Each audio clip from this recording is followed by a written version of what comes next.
In this video lesson, we are going to learn the relationships of sine and cosine and how they are, or how they deal with complementary angles. They're called cofunctions. So let's go ahead and take a look. So angle A and angle B are complementary. And that makes sense. Let's think about it. We know that a triangle adds up to 180 degrees.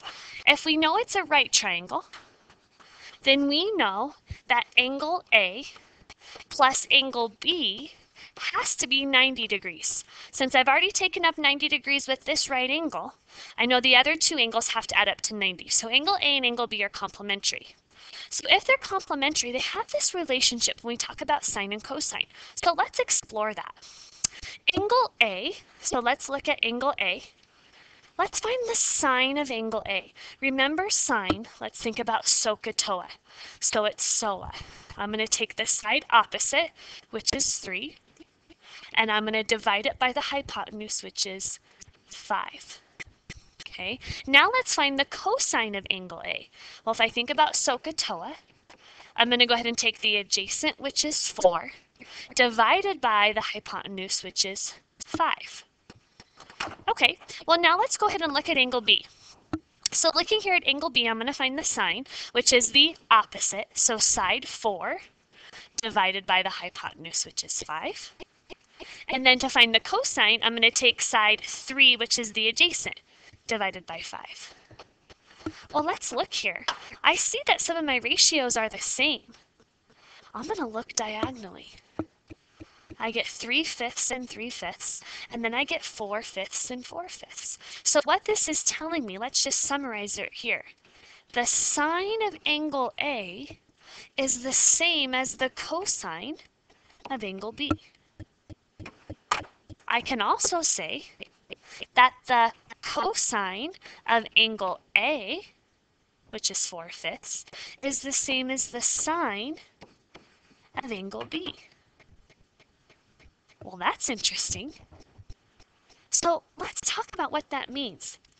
Sine and cosine are called cofunctions. Okay, sine and cosine are cofunctions. Here's what it tells me.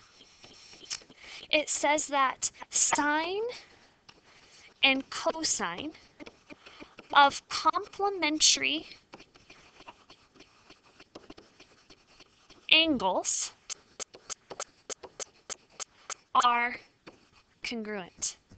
Okay, the sine and the cosine of complementary angles are congruent. Huh. Sine and cosine of complementary angles are congruent. Let's go ahead and explore this a little bit further. Let's think here. Well, we know sine and cosine are cofunctions, and they are congruent to complementary angles. So here's what that means. Let's think about complementary. Well, I have my sine and I have my cosine. And I know that they're congruent if these angles right here are complementary. So 30 plus what is going to give me 90? Well, I'm going to subtract 30 from both sides, so that's going to be 60 degrees. The sine of 30 degrees is the same as the cosine of 60 degrees. Well, let's try this one.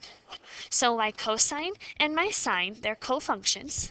And I know that the cofunctions, that their trig ratios, sine and cosine, are going to be congruent of complementary angles.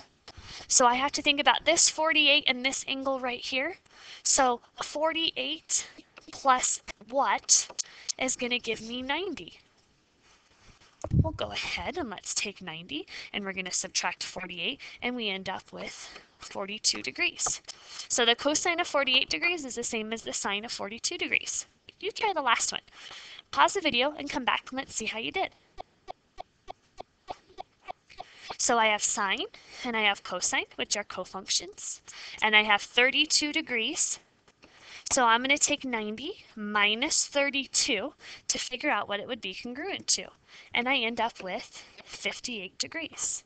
So that is the relationship between sine and cosine functions. Let's go back one more time and just summarize that. Sine and cosine are going to be congruent if the angles are complementary.